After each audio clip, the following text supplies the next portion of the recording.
Welcome to the Seoul Patch Podcast, the podcast where three American expats explore different topics related to living and working in South Korea.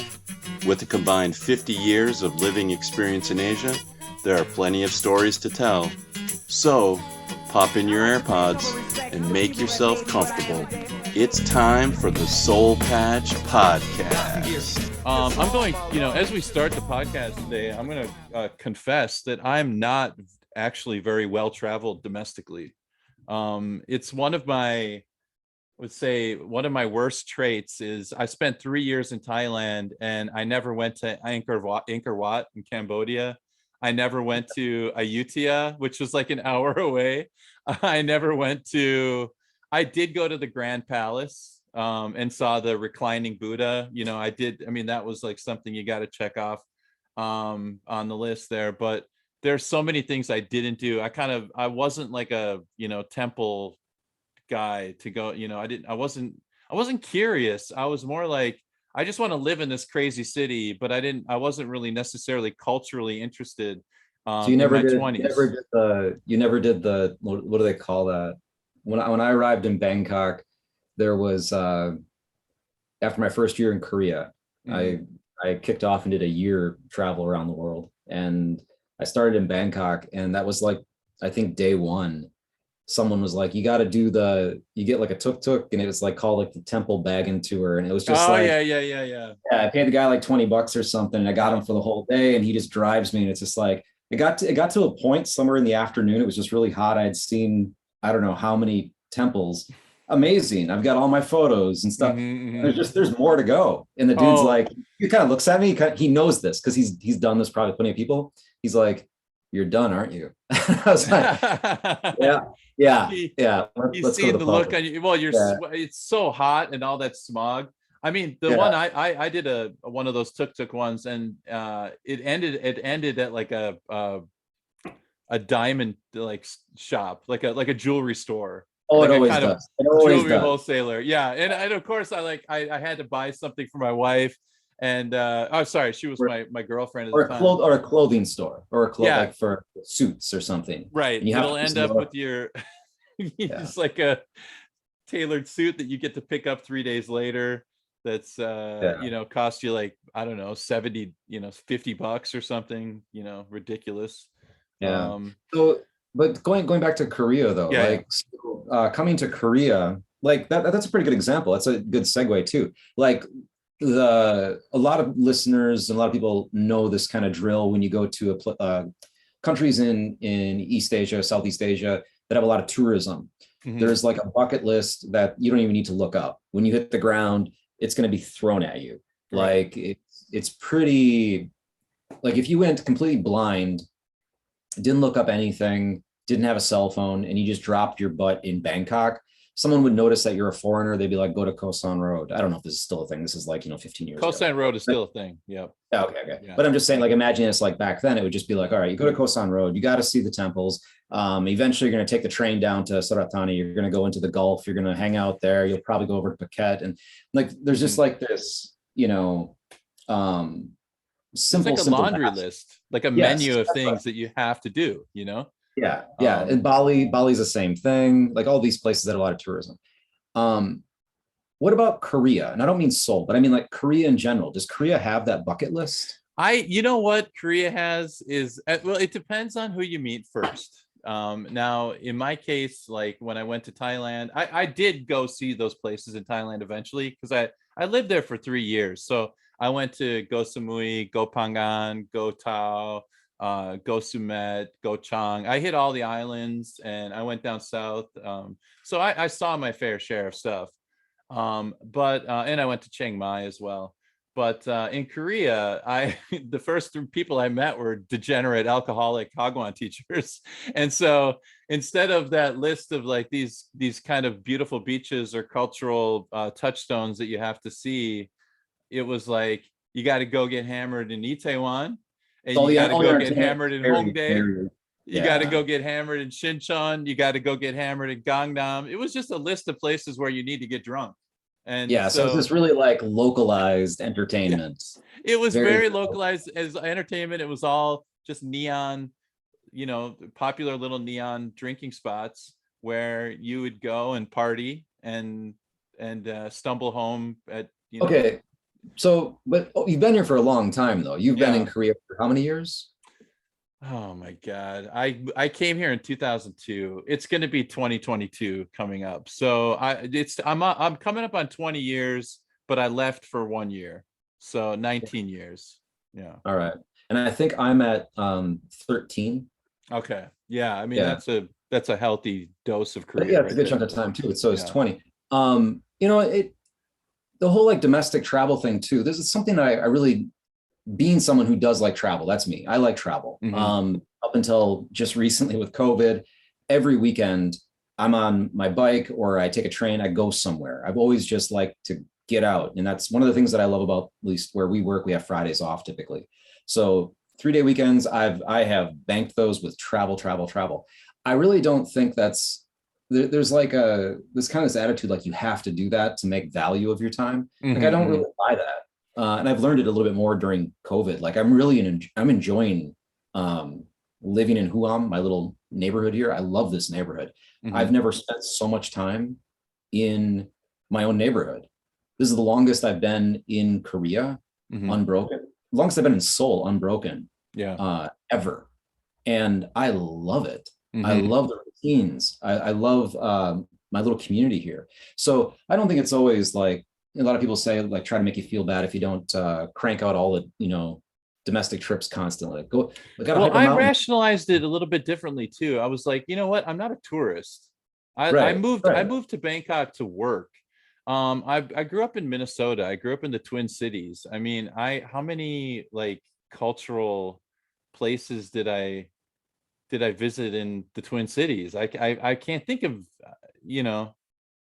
I can't think of anything. Like maybe when I was in elementary school, we saw the Capitol building, in St. Paul, or the cathedral or whatever, or, or just when you drive by, you're like, that's the cathedral. But I didn't care. I was like, this is my home. Like, I don't give a shit, I'm from near Green Bay, Wisconsin, a little farming village, like maybe a 30-minute drive to Green Bay. And this is probably pretty, I don't know if I should go on record saying this. I did not go to Lambeau Field until I think I was like 18. I didn't go. I didn't go to the Mall of America until years after it was built. That's in Minnesota. The Mall of America is like the midlife thing. I know. Yeah. Okay. So that said. Yeah. So in Korea, where have you gone? Like, well, so I had a friend who was a lot like you. Like he, every week, he would come we were working in a hagwon together, and every week he would come in with some Lonely Planet, Tajikistan, or Lonely Planet, Siberia, or I don't know, like I don't know what he was looking at, but he had the bug, the travel bug. So as soon as he finished the contract, he was like, I'm out. I'm going to travel through the stands. I'm going to end up in, Morocco at some point, and I'm going to stay there for blah, blah, blah. And to me, that sounded horrible. I'm like, I don't want to do any of that. It sounds like a lot of bus riding, a lot of, sweating. I'm not interested. But he did convince me to take a trip around Korea, which I'm really glad that he did. And so what we did was we just went east, and we went to Gangneung, which is I guess, is that in Gangwon-do province? Yeah, is that part of Gangwon-do? Okay. Yeah. And then we went north, and we went up to Soraksan, and we walked up that mountain, and that big rock that like moves a little bit. It's like you can push it, and there's like a giant rock that's like it will never roll over, but you can make it move a little bit. It's on the trail up the Soraksan mountain, if I remember right. And there's a big Buddha, and a big Buddha statue there at the front of the trail. And if you want to walk all the way to the top of the mountain, you can. But it was winter, so we just kind of bailed, halfway up. I was like, yeah, okay, I think it looks a lot like a, like a park with, like in winter that where I grew up in Minnesota, it looked very similar. But and then we went down the coast and we hit Gyeongju, which is it has those like weird hills, those like tombs. And so we saw those. And and then there was a fair bit of like, partying in between. So we stayed in like a hostel and went to the famous bars in Gyeongju, and then went down to Busan, and then took the a bus or a train all the way back to Seoul. So it was just, we did kind of a loop, and I felt like that was cool. I'm glad I did that. And that's not usually my style. And that was over the like winter vacation at our Hagwon, where we had a week off. And all right, so you did a winter trip. Yeah. So have you ever gone to that, like the East Coast up there, like during the summer months? Like, you ever go swimming over there? No, I've never been to the East Coast in the summer. That was a real eye opener for me. I thought that was pretty cool. Because living in Seoul, when you look at a map and you see Seoul, you're right on everything. Korea is basically an island, right? Because the DMZ cross, right? So you've got water all around you, and it's really tiny. It's a tiny space. So you can get to, it feels like you can get to the beach pretty easily, and you can from Seoul if you're in Seoul. But the first beaches you're going to look towards are towards Incheon, and there are beaches there, yeah, right? But those beaches are mostly mud. Most of those beaches are one of the big activities you can do out there. Have you done this? You could take your family, dig the clams, and then you can have the clams for dinner. Oh, I've seen people doing that again. I probably had the intention to do it and never got around to it in the last 20 years, but maybe in the next 20, I'll find time. It's a weird, I did it on a date, which was a pretty weird date. You just clamming covered in date. mud. There you go. Clamming date. Yeah, that's what it became. Yeah. We went out to, so anyway, for anyone listening, looking for ideas of what to do, if you go to the West Coast, straight off of Seoul, you'll end up like Incheon and all these little islands next to it. And you can take ferry boats to get over there. It's really fast, really smooth. There'll be places to stay, pretty easy to find. You don't need to pre-book anything. But yeah, the main activity there is hanging out on like pretty much a muddy beach. There's one island I went to with a friend. I think I talked about it in the bike riding episode. I can't remember the name of the island. Oh, I can't remember. It's very close to the airport. It's like one of the first small islands just southwest of Incheon Island, where the airport is. And that's the one island that actually has some activities beyond just kind of walking around and clamming. It's now, am I mistaken? Horse rides you can take. They have a zip line on the beach. Oh, that's cool. Oh, is this? Yeah, I went to this beach, Nami Island, right? Is it Nami? No. That's something else, right? River. Yeah, no. That's a river. Oh, sorry. Okay. This is different, but there might be another island that has horses and zip lines. I'm sure they don't have like a monopoly on it, but that's a pretty cool. Anyway, I can't recommend it because I can't remember the damn name of it. I'm talking about Chuncheon. I'm sorry, the Dakgalbi capital of the world. That's a totally different thing. There. Yeah. So then my point was, like, if you look at a lot of photographs that people have of beaches in Korea, you'll get like probably like Haeundae down in the way down south. Oh, right. Yeah. And then you'll get pictures of people hanging out in mud, covered in mud. Right. With the mud festival, there's the mud festival, or like clamming and stuff like this. But I really like the beaches in the Northeast. There's actually a little bit of a surf break. There's a kind of a budding surf culture there. I tried surfing a couple of times, but it was pretty low. Like the waves are really tiny. It's not thrilling, but there's a lot of enthusiasm for it. So if you want to go out there and try it, rentals are dirt cheap. But even just swimming, those beaches are really nice. And there are a lot more. Well, now they built a new train line that goes kind of directly out there, and I think the highway as well. It was all just like right before COVID. So the popularity of that region, I think, is really picking up a lot. And my trip was like almost 20 years ago, so this was way different. But I think, you know, Soroksan is pretty much unchanged. It's the same thing. You go hiking up that mountain, and you can go as far. It's really beautiful. I mean, it's a pretty area. I think that mountain has the biggest trees that I've seen in Korea. Mm-hmm. Like by diameter, they're just massive pines over there. Trying to remember. Yeah. I mean, I also remember, if you go down, you know, down the East Coast, there's a lot of really interesting stuff. Like, I don't know if you have experienced this, but there's just a lot of weird, like, little coffee shops where they like shape the building to look like some kind of, I don't know, like it's like a cupcake or something, or a spaceship.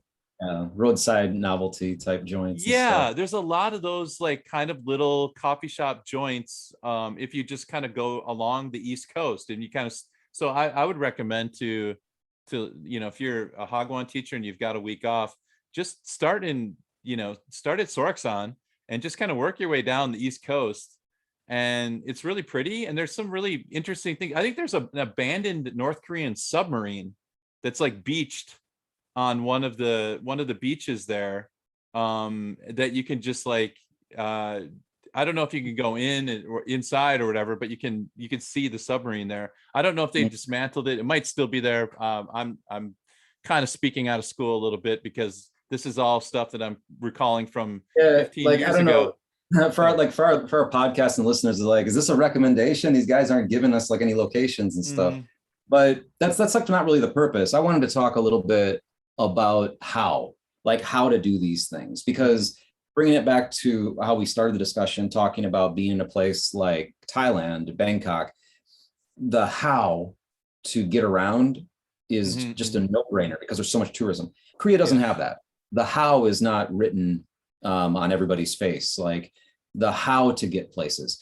And one of the things that I started to talk about in the bike riding episode was about the ways to get around and how nice the bike paths are. And one of the things I did not talk about was the network of express buses, the trains, and then the places that you can stay for super cheap. So I started talking about that a little bit, like the difference between like a minbak, jjimjilbang, and a hotel, motel, they're different. Yeah, let's break those down, because I think that you could educate me a little bit on that, because I'll tell you what, Thailand has a lot of places to stay, a lot of accommodations, but as far as like a network of really well, you know, developed infrastructure for traveling, no, it's a bus, and you're going to hit traffic, and it's not going to be comfortable, and you know, it might have gotten better over the years, but it's not like Korea. I mean, you've got a network of amazing transportation that will take you everywhere. So right, and again, the country is so small, and even just taking express buses, you're only a few hours from pretty much everywhere. And if you really want to cram it in a day, you could take KTX from Seoul to Busan, take an early morning train. You get down there by 8-9 a.m. Something like that. You could spend the whole day, have dinner, go out, whatever, and you can catch a train back around midnight. That's crazy. That's the length of the country, you know, from corner to corner. That's the longest you could cross. So the getting around stuff, I don't think we need to talk too much about that. I think anybody can look that up online. That's pretty easy. Like, if you don't know, look for like the ITX, the KTX, and express buses. The other trains, there are other trains as well that are slower, which can be fun. I know they used to have karaoke rooms on them, that little noraebang on it. Yep. Yeah, the Mugunghwa is kind of, I don't mind it. It's a little slow, but if you want to kind of enjoy your, you know, it'll stop a little, you know, more times than the KTX will, of course. But if you just want to fly, you know, get there ASAP, KTX. But if you've got like some actual real time to kill, you could really have a good time just kind of traveling around the Mugunghwa Yeah, it's ridiculously cheap too. Like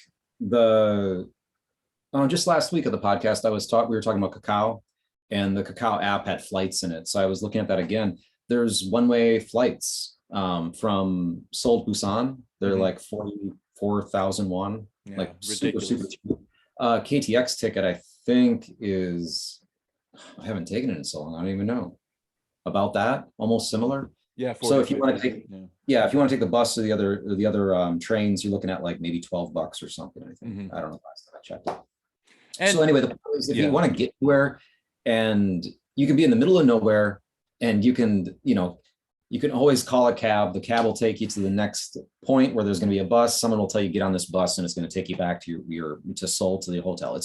It's so easy in this country to be mobile. Yeah, and you can't get lost. I mean, that's the thing. Is in Thailand you can get lost. Like there were times where I found myself on a bus and it didn't go where I thought it was going to go, and I got that kind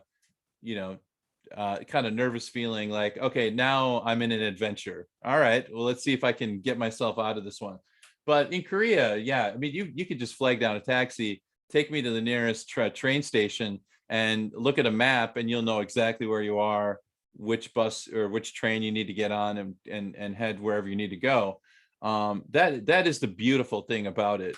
The more I would say complicated area is like, what kind of accommodation do you want to stay in? Like, so let's break this down, because this is really one thing I also really like about Korea is how compartmentalized these categories are. So if you're listening and you're looking for a place to stay in Korea, that should be like the title of this episode, because this is like real information right here. If you don't know, you've got some major options. So what would they be like? Let's start with the super cheapskate, like the bottom of the barrel. Let's go bottom to the top. We'll go at the top. All right. So on the very bottom, you're going to have something like, there are going to be youth hostels, but often the youth hostel can command a price. That's kind of a newer thing. I don't remember those being an option back 15, 20 years ago. But I'm sure there were some, but I didn't. When I moved to Itaewon 12 years ago, I don't think there was a youth hostel. I know one that did open up around where I lived. And I know there's one close to here. I pass on my run sometimes. But that's a thing, and you can find that if you go on the internet and you go to like TripAdvisor or something, you'll find youth hostel. But it might not be the cheapest option. You're probably going to end up meeting other travelers, which can be cool if that's what you want to do. I'm traveling outside of Korea. A lot of times not a lot of times. Sometimes I'll make an effort to go to those types of places because you meet other foreigners that are also traveling, so that you can make travel buddies.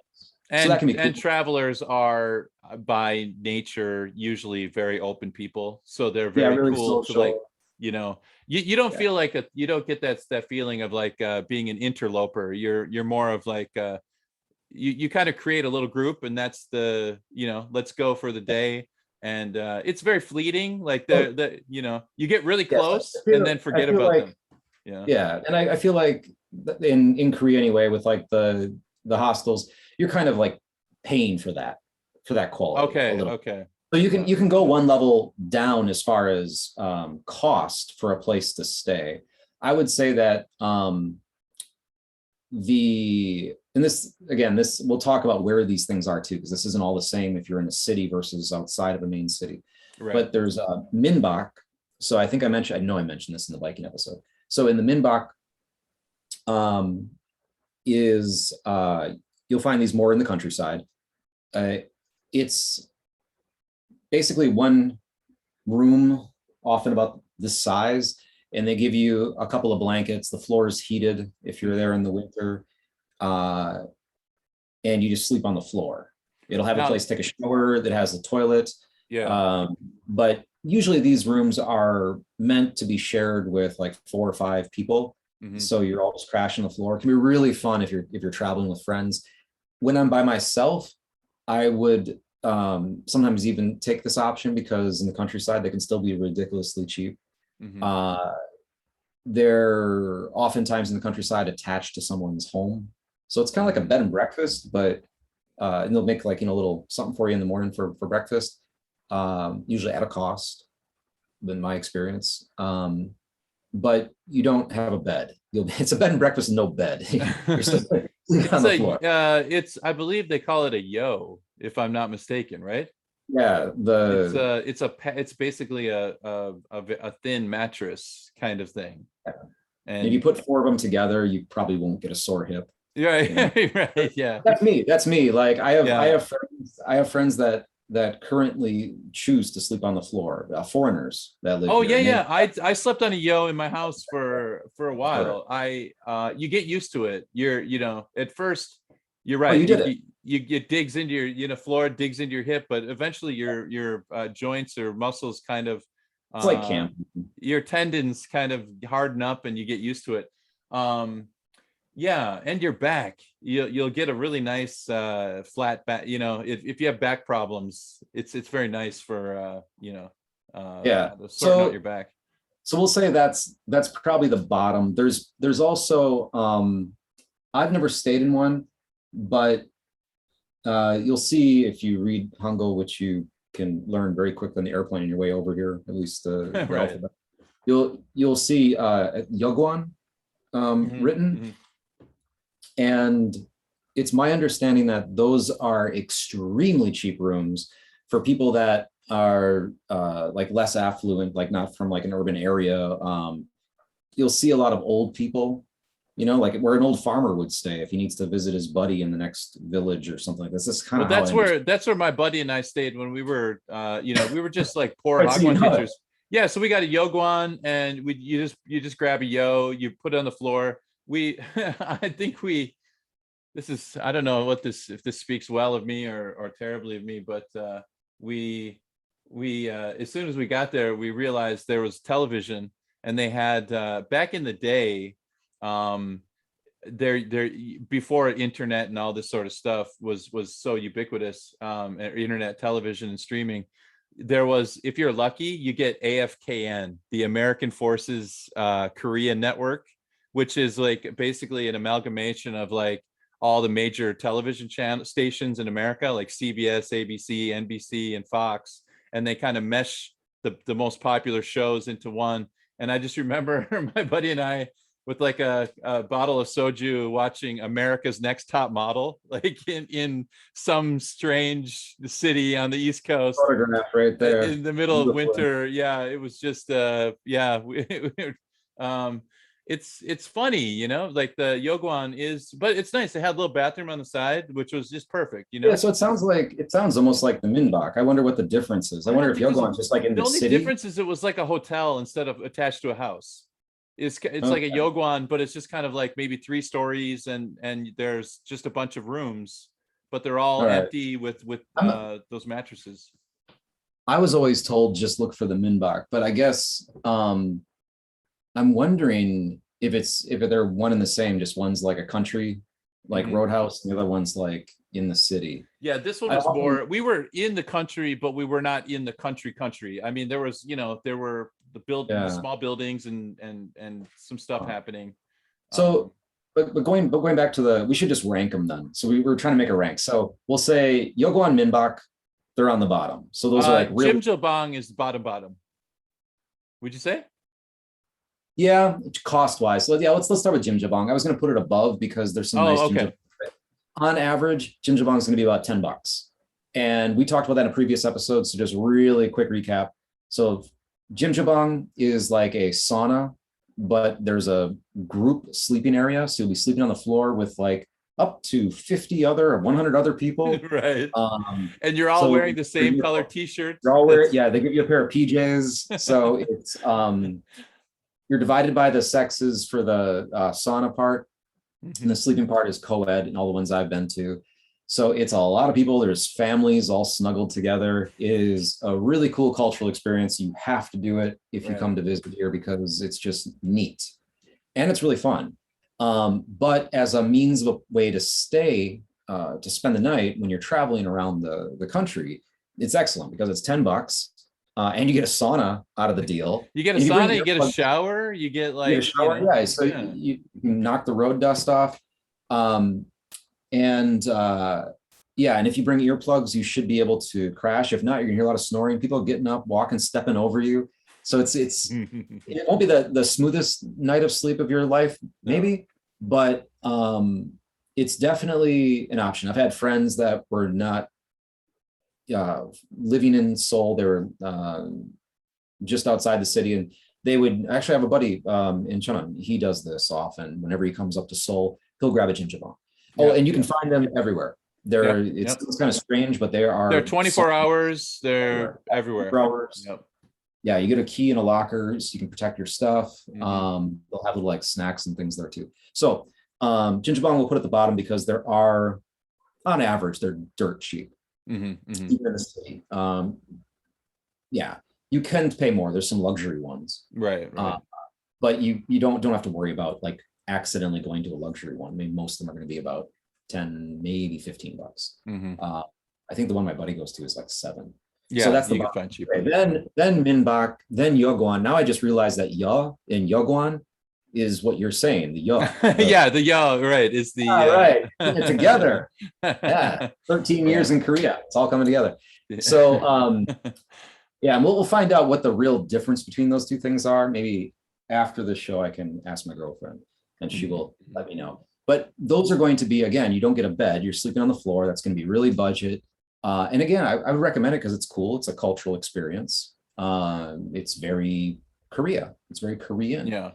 The hostel is probably going to be more than that. You're probably going to pay maybe $20. Go on TripAdvisor and go look at them. And you're probably going to be in a shared dormitory like every hostel in the world pretty much has. Good for socializing, but they're not as ubiquitous as the other options already mentioned. And there isn't like a cultural history of the hostel in Korea that I can think of. It's more of like an import. Like Koreans went to Australia and they're like, wow, the hostel was cool. I'm going to bring that back. I'm going to bring exactly that what back. They look like. That's exactly what they look like, right? Like if you go out to Yangyang, like I was talking about the surf spot on the East Coast, they just opened up a hostel there. I think it was like 2018. Some guys probably called like Sydney or something, or it's Bondi hostel. I was trying to stay there. I think at the time they wanted $25 and it's sharing a room with 10 people or something like this. And the guys I was traveling with, one of them was like a co-owner of the place, and so that's why we checked it out. And he offered to like roll the price too. He's like, "Oh, you just crashed over." I already like made up my mind where I was going to stay. But the point is, the cost for that hostel where you're sharing a room, it was very nice. The place is just perfectly clean, really, really nice joint. The social area downstairs, like this beautiful cafe. So it was cool, but it's $25. Yeah. Well, it's Yangyang. It's a small little place. You can just tool up the strip. It's on the beach. You just go up a little ways. You can get a room. You can get a motel for $35, $40. So that's the next motel with an M. Motel. Let's break that down for me, because I don't think I know the difference between them. Maybe I do. I think you explain it to me, because motel versus motel. We're on the last. Yeah. We're almost to the last categories. There's going to be 2 more after motel. So the motel, often foreigners call them love motels, because most of them have somewhat of a sexy theme. You always get a little little care package when you get your key. And it has a couple of condoms in it, some lube. You have to remember that, this isn't America. And most Koreans, even if they're in their like late 20s, they're living with mom and dad if they're not married. I know, so like that. Where are you gonna like have some intimate time with your partner? That's the popularity. It's I think it's understandable. And also I want to stress that the love theme is not, they're not all themed. Like we're not talking about like a like a bathtub with, shaped like lips or mouth. Yeah. Sorry. Yeah, they have this. That's fine. Yeah. Yeah. But you know what I mean? Like they do have those those very I don't know what the word would be, the kind of gaudy love motels, which are basically, by the hour, short, you'll see this, short time, long time, Yeah, you'll see this a lot too, the by the hour. When you see that doesn't mean that it's like a skanky place. Like that's it's really common. I've stayed in plenty of motels. Most of them, I think, when I'm biking, most of them have an hourly rate, and I'm just paying for the night. And yeah, I was just trying to say, like, if you feel a little like creeped about out, it or whatever. Yeah, feel creeped out by that, don't. It's not like that. It's not like a whorehouse or something like this. It's nothing gross about it. But it's just this inexpensive option. I will add one anecdote here that's kind of great. And I don't know if I said this in the biking episode. It's worth repeating if I did. My parents came to visit in 2012, and there was a motel in Angwangan called the Marina. I don't know if it's still there anymore. I think they might have changed it, but it was right on the beach on Gwangan. So the rooms have this beautiful panoramic view, but it's a kind of it's a cheap motel. I think at the time the rooms were $40 on the beach in Busan. So that's crazy. Yeah. This is like one of the few times I ever like pre-booked a room. I had to, because my parents were coming. Right, and that's that's the memory I had. I stayed there like maybe twice before. My memory was just this really beautiful view, and it was a really cheap place, and it's right on the beach. Perfect. So I'm checking my parents, and we get to like the first floor landing or something, and there's a like full-size vending machine that should have snacks or something, like this, and Coke, and it's all just dildos. The whole thing. Yeah, with my mom, my dad are like, where are we? Those are just souvenirs. Just walk forward. Yeah. Keep moving. So there was no like a mirror on the ceiling and a coin operated bed, that shakes or whatever. So anyway, so the motel, I recommend it to a lot of travelers because you're going to get all of your comforts and your privacy taken care of in one shot. You get a key, you lock the door, you can leave your stuff there. You're going to have a shower. You don't have to even bring soap. They have soap, shampoo. I know, they got toothbrush, lotion, all the stuff. Cologne, toothbrush, razor, like hair bands if you have hair, a comb, a brush, a hair dryer, cable TV, internet. They have, I think every single motel I've been to has a PC in it, like a full PC with usually a mechanical keyboard. So if you're into gaming, you could do some 2005 gaming. They're a little dated often. You'll get all of that, and you're probably going to be between $35 and $50. Right. So it's a smoking good deal. And I've been on the road with buddies, and we've shared rooms sometimes. Like if it's like $50, the bed's big enough. And I mean, you're talking $25 for a guy each. Like that's nothing. And sometimes even cheaper. So I think that's like the most popular option. After motel, there's pension, and then after pension, there's hotel. Right. And we should talk about pension, because that confused the hell out of me when I first came to Korea, because it's like they're talking about pensions, and I'm like, in American English, a pension is your retirement stipend or whatever that you get, from your company after 40 years at the same corporation or whatever. And what does it mean here? Like it's a let's resort, also right? We should also clarify these words we're using. These are all Korean words. So when we say jimjabang, it's Korean. Minbak, Korean. Yogwan, Korean. Motel, Korean. Pension, it's Korean. And hotel is Korean. So you can use those words. So pension is a word it's a loan word. It's borrowed into the Korean language. So pension is pension in Korean. And a pension is, think of it like, Korea, I think pension is another cool cultural thing, because they're always huge. They're designed for large groups. Because in general, Koreans do stuff together a lot. It's a really social type place. When you go on holiday, you don't typically go with just like one other person or yourself. It's usually like a posse. It's a family, it's the all the brothers and sisters in the family, and then their kids and all the cousins. Yeah. And so pensions are awesome if you've got a big group. I would say at least 5 people makes it worth it for the cost. I've stayed at some with, no, that's not true. There's some small pensions I've stayed at with just me and one other friend. But think of it like a cottage, and there'll be space.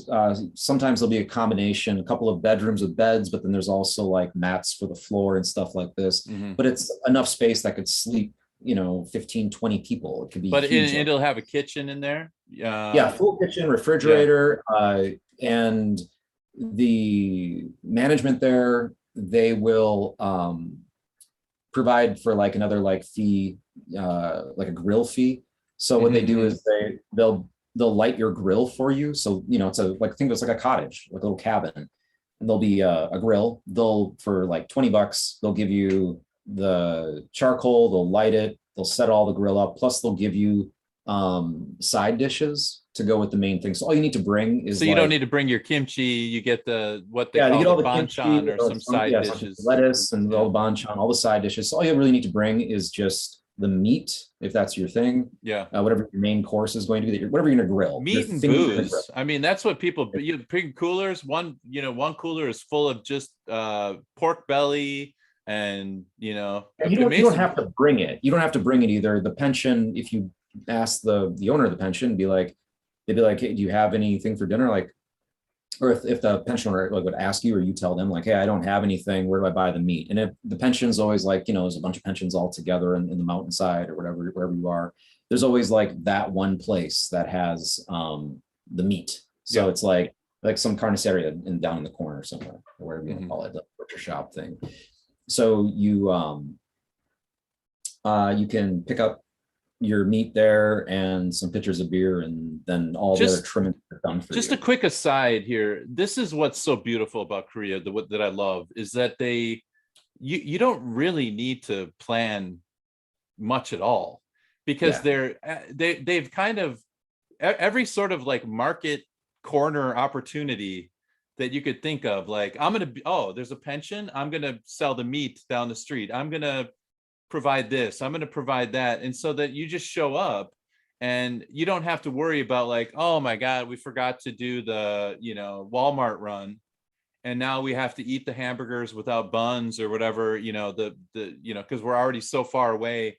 No, everything is at your fingertips, essentially. That's why I think like Korea is it's kind of a secret, like just like the bike trails, just like the mobility to get around here, the places to stay, the safety and the comfort. And again, I don't want to speak too much about the safety, because I'm a male, and traveling is different if you're a woman. I know this. I grew up with 3 sisters.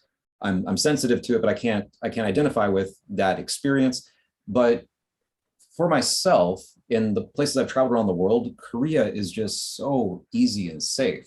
And this is a great example. Like, I've pulled into towns on bike trips, just peaked. Like, I went way further than I should have. I pushed way further. This isn't a planned destination. I'm just like going for it. You're just like, I'm done. This is where I am. Yeah. I'm rolling into town at a poor hour, and it's just like, what am I going to do? There's always a place to crash. There's always something. You can always find shelter. You can always find help. It's just easy. It's just really easy. And you don't need to get on the computer. You don't need to go reserve all these places. I'm going to be here on this day, and you're going to find something. That's my point. Yeah, I mean that's probably 85% of the fun, is that you don't know what little secret, wonderful little pension that you've never heard of. You would never have found it on the internet. You're going to find, and with the sweet elderly woman feeding you, this late arriver, like, oh, come in. It's very welcoming. It's very customer friendly, and it seems like, in my experience, it's always been, they're just happy to have your business, because there's a lot of competition. And so they just, I've met a lot of really sweet, like people that kind of own these places, and they've always been so nice and accommodating, and yeah, I just think that like a person like me who's, when I came to Korea first, I was very much, kind of OCD about it. Where are we going to stay? What time are we going to get there? You just back off a little bit. Remember the infrastructure, the way that it's set up is meant to absorb a lot of people spontaneously. Mm-hmm. It's not, you don't need to, you're not fighting for that one room at the resort, the last room. It's not, you're going to find something. It may take a couple of shots or whatever, but you're going to find something. And that's, I find that really cool about Korea. Yeah. And that type of welcoming general attitude will sneak up on you in the funniest places. I remember when I first came to Busan, you will have this experience probably still. This is, before there was cell phones. I was in the subway and I was looking at a subway map on the wall. And if you look at the map and you're looking at it for more than 1 minute, someone is going to come up and try to help you. That's just the way it was. Right. I had to build a habit of not like trying to not stare at it. So I look out of the corner of my eye, because I don't want to be like bothered right now. Out of guilt. Yeah. One of the first times I was in using the subway in Busan, this guy was just so animated, wanted to help me. It was a simple one transfer type thing. I understood where I was going. I think before he even started talking to me, he walks with me onto the train, and at this point in time, I just arrived in Korea. I don't understand anything that's being spoken to me. And we're not at my transfer yet, but he has to get off. As he gets off the train, he talks to this young girl who's like, look like she's like 15, 14 years old. Yeah. And speaks to her. Then he looks at me and he says, bye. And he gets off the train and she looks at me and she smiles and she grabs my arm. And here we go. He just passed me off to a stranger. I was like, all right, what's up, new stranger? And then she took me the rest of the way. I got off the train. She waved, and that was it. Or a better example, talking about what our subject tonight about places to stay and travel.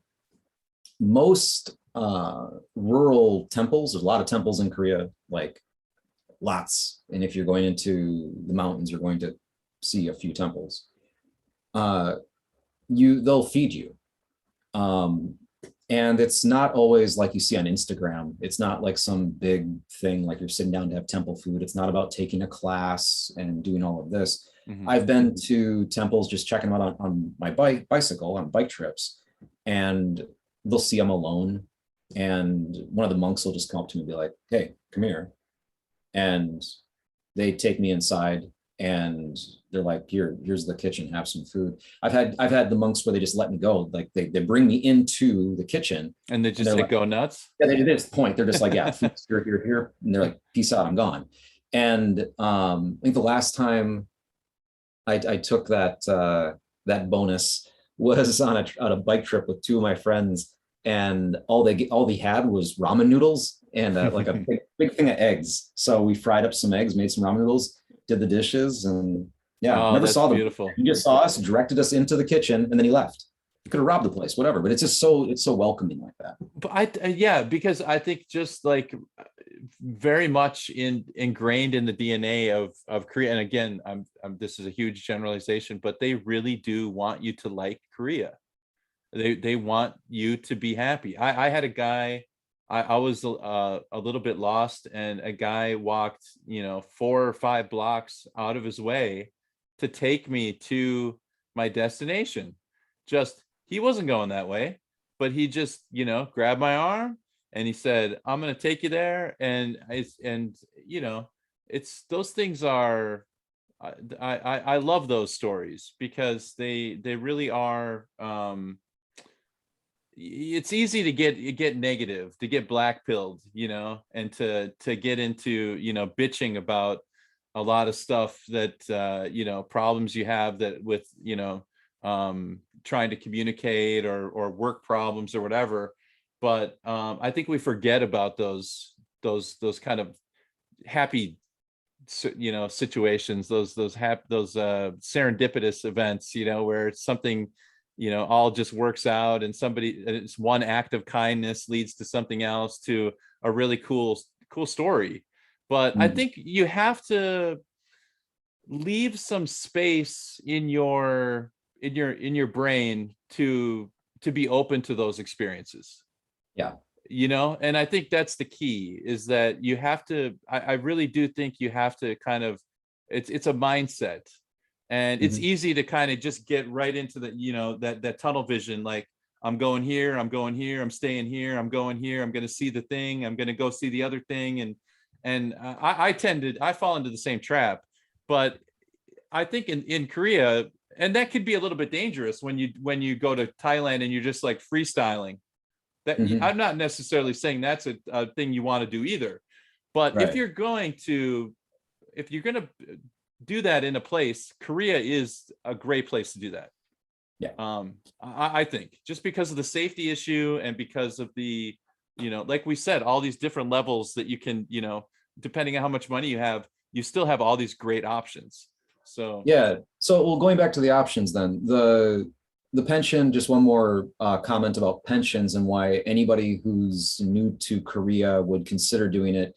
Okay, so we kind of like mentioned that it's about, families and larger groups. There are smaller ones. As I mentioned, I remember I've gone to a couple with just a couple of friends or just one other friend. Of course, you can rent one of the giant rooms with just a small group of people, but you're going to pay a lot of money for it. Like, it could be $350. You don't need that much real estate, to be honest. Yeah, which it sounds crazy to spend maybe $400 a night, but if you're splitting it with 10 people, that's amazing. And you have this lovely cottage.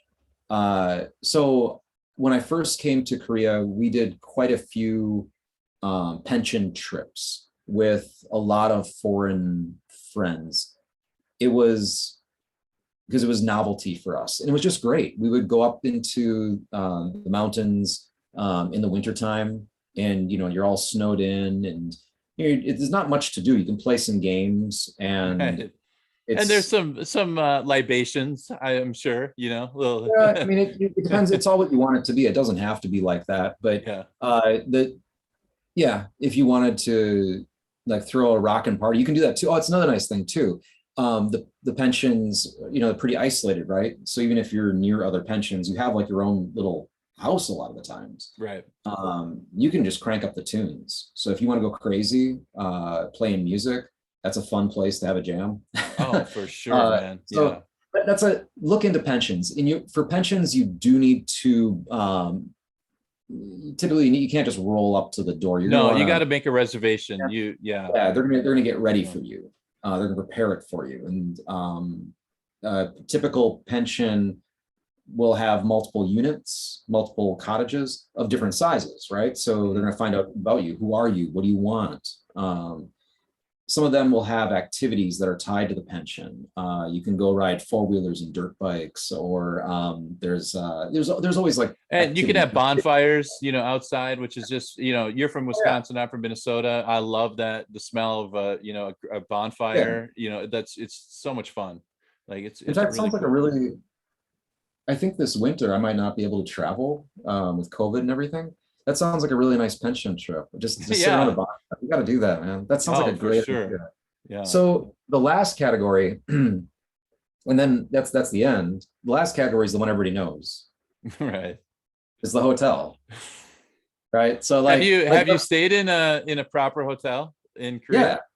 Yeah. Like where did you stay? Was it like a Hyatt or Hilton or something? The Hyatt. Oh, I did the Hyatt too. My wife, as a birthday present, we stayed at the Hyatt Hotel and had the meal, the buffet. Like if you want to have like a really, really good meal, but it's expensive as hell.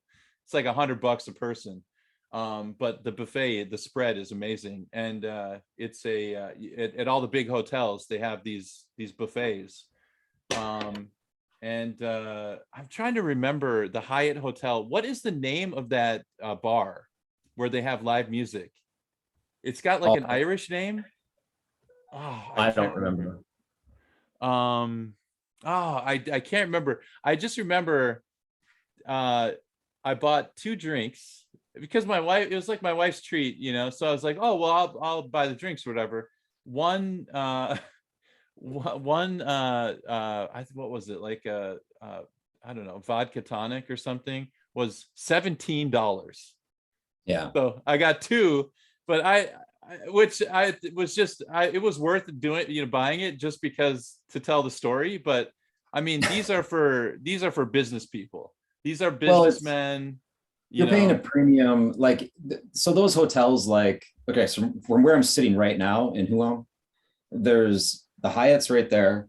The Hilton is just behind my house over here. And then if you go over to Itaewon, there's the, what is it? Hamilton? Is that right? Is the Hamilton is that an expensive hotel? The Hamilton? No, it's not. Okay. That's not the same. But if caliber. you go up the mountain, you got the Hyatt and the Hilton are pretty close together, right? Up in the behind Itaewon a bit, like. Yeah, well, Hilton's right here. It's okay. just, yeah, it's like both ends of. If you're looking at a map, Namsan is like the geographical center of the city. They're on either southern corner of the mountain. Okay. Yeah. So if you're going to go there, it's like going to a hotel anywhere, but like taking a spa day at the Hyatt, that's a popular thing. You can pay just to get into the pool and area just for the day. I heard about that. Yeah, because they have a nice. I've never done it. But one of my ex-girlfriends, she would do it occasionally with her friends. Yeah. That you pay and you can just hang out there all day, but you don't have a room. So like, yeah, that's kind of a, yeah, that those are pretty boring. I mean, boring as far as like culturally. They're cool, they're awesome. It's a luxury. I went there because I wanted to have a luxury. Yeah, if you're on an expense account and you work for a big corporation and you're spending time in Korea and you're using the company credit card, I mean, if I had to choose between that and the Yogwan, like I'm gonna stay in the Hyatt. I meant only boring culturally, because it's like being in New York or wherever else. It's right. Just, I mean, it's Chicago. It looks exactly like the Hyatt in Chicago and the Hyatt. Yeah. Exactly. Yeah, it's just that all the workers have black hair. That's like the only thing. right. I'm noticing. What is it? Is it the Hamilton Hotel in Itaewon? I haven't been there in years, but when I first came to Korea, we used to go in the summertime. They have a rooftop swimming pool. Do you know about this scene? I heard about that too, but no, I've never been there. I did it a few times, and it's just an eye roll. And I don't know, is this gonna be good or bad or good for our channel? I'm not talking smack about it. It's surreal. It's surreal. So it's a like Star Wars bar surreal kind of thing? Like the characters, the cast of characters that you see there, or? All right, let me just draw the picture for you. Right. It's a rooftop swimming pool. So it's open air rooftop swimming pool. It's in the heart of Itaewon. They'll have like a DJ playing, just like, spinning generic house music. So it's just like thumping, right? Yeah. There's you'll see guys wearing G-strings just oiled up in bronze. So it's a lot of bros. Yeah. Girls walking around in very small bikinis with high heels at the pool. I was like, that was the detail that I zoomed in on, was the high heels. I remember this whole thing going on, and you could order food. They actually gave you glass mugs for the beer, and I'm thinking, glass with the pool. That's like, high heels is pretty like a drowning hazard or something. But it's so I don't know why, but glass mugs, and you could take your food poolside. You could like sit there and eat your burger and fries while you're looking at these guys flex next to each other, all bronzed up, and these girls walking around like little deer on their high heels and bikinis with this techno music, boom, boom, and you're in the middle of Itaewon. I think it was just like, maybe like $15 to get in, but that is a very interesting club. Yeah, that's a thank you, no thank you. I might not need to do that. I'm not recommending anyone to do this. This isn't like a bucket list. But you're probably glad that you saw it, yeah, because that is strange. It's kind of like I know this is like another aside, but if you go hiking on the weekend, you might see a guy hiking in a suit. You know what I mean? Like that's not an uncommon thing. It's like some guy woke up that morning, he put on dress shoes, dress socks, a wool suit, tie, and then went for a hike in a mountain, and it'll, I don't get it. Maybe it's for a photo op. You never know. Who knows? Yeah, you're right. There could be a good explanation for that, but yeah. So what's the takeaway tonight? The takeaway is Korea is very easy to get around. Hopefully some people now can understand the differences between what a minbak yeogwon is, a motel is, a pension, and a hotel, and jjimjilbang. Yeah, because I think people, when you first come here, you're kind of scared, right? You're like reticent. Like, what if I just agree to this and it's super expensive, and I didn't realize that. But if you follow that hierarchy that Ryan laid out, I think you don't have to have that shock and horror of what, dreading the bill. How much is this going to cost me? They're relatively all similarly priced, depending on the level, and you're going to be shocked at how inexpensive it is. Last thing. I mean, there's always going to be more, but when you're trying to find something and you're not using like TripAdvisor and stuff like this, if you just want to bum around, if you roll into a little village, small village, or one of the bigger cities here, whatever, and if you go into a new neighborhood, even in Seoul, if I go into a different neighborhood, when you get there, go to like your basic 7-Eleven or CU or convenience store, GS25. These are all convenience stores. Go there and simply ask somebody, be like, where's the good food in this neighborhood? I want to eat. Where do I go? One thing that's neat in Korea is that similar businesses will be planted next to each other. So the person might even say to you, like, so what do you want? Are you interested in like, do you want galbi tonight? Like, what do you want? Because there'll be like a galbi area sometimes, and especially in a little village, you'll find like, there might be like a few joints together. They will recommend which one to go. Okay, so that'll take care of like what to eat. So if I'm on a bike trip, or if I'm taking the train or whatever, I'll bomb into a town with no plan. I try to look for what seems like the main street, but even if I don't find it, just whatever looks dense, whatever has lights on. And if you find that galbi area, go to the one that has the most people in it. That's a no-brainer anywhere. Yeah. It's just it's going to be better. Like, you might have to wait a little bit, but so that'll get you a meal. So you walk into town, sun's going down, you go into a convenience store and you're like, yo, where do people go to eat? Recommend to me. And they'll be like, yeah, go here. You go there while you're eating. When you're paying to check out, and be like, I need a place to sleep. And they'll be like, oh, go here. Like that's how I crawl around. You just, I've never been in like a truly disgusting, like I've gotten burnt on some bike trips. I was in Laos. I got really, really, I had to walk out. The room was just hornswoggled. Oh, it was just unacceptable. This was like up in the mountains. It was not, so I actually had to bail. Korea, that's never happened. The worst thing I've ever had is like really smoky motel room. That doesn't happen anymore. The only thing is that this is the only like maybe negative thing that I just read this in the newspaper in one of the, I don't know if Korea Times or Herald, was their spy cameras in hotels is kind of is problematic.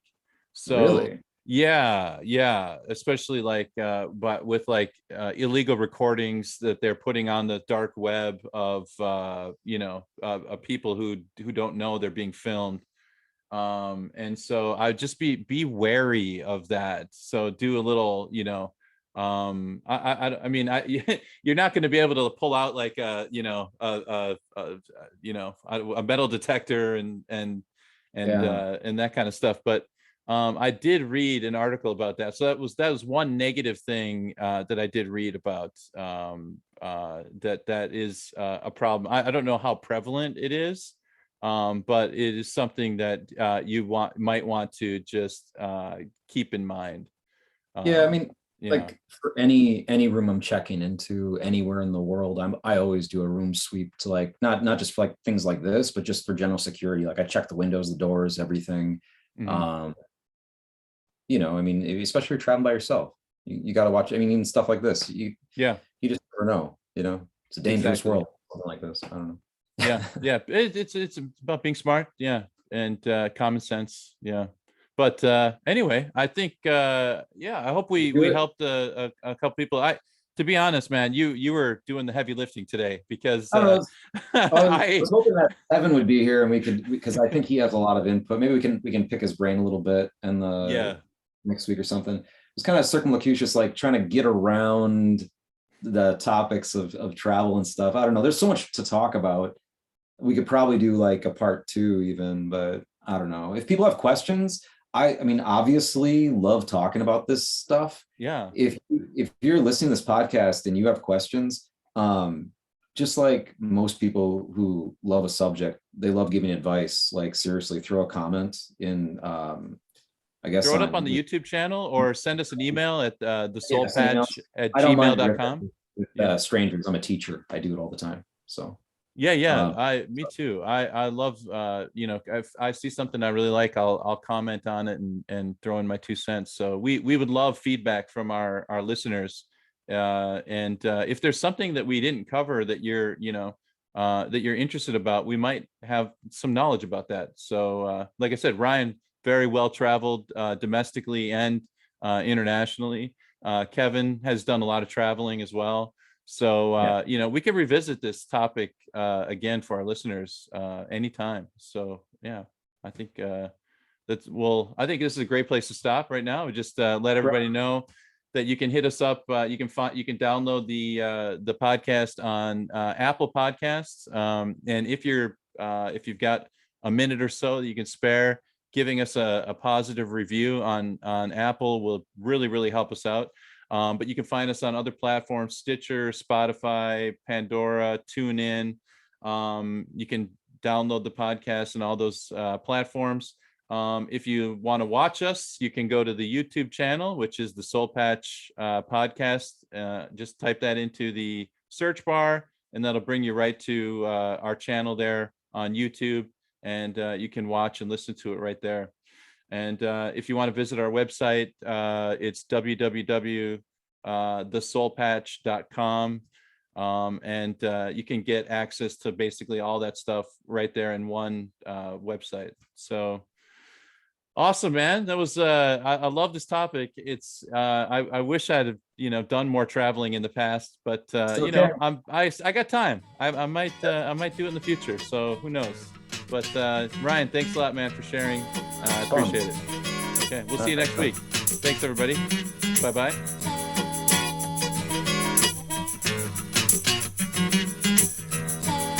I'd like to pay a couple respects to the people that made me what I am today.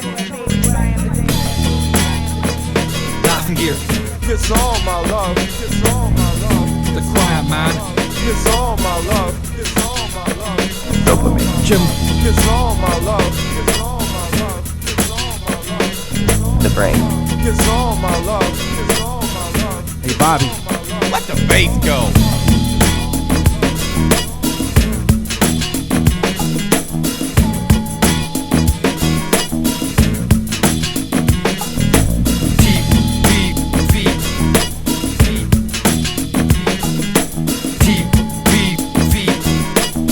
Call me an eater, call me a dominant.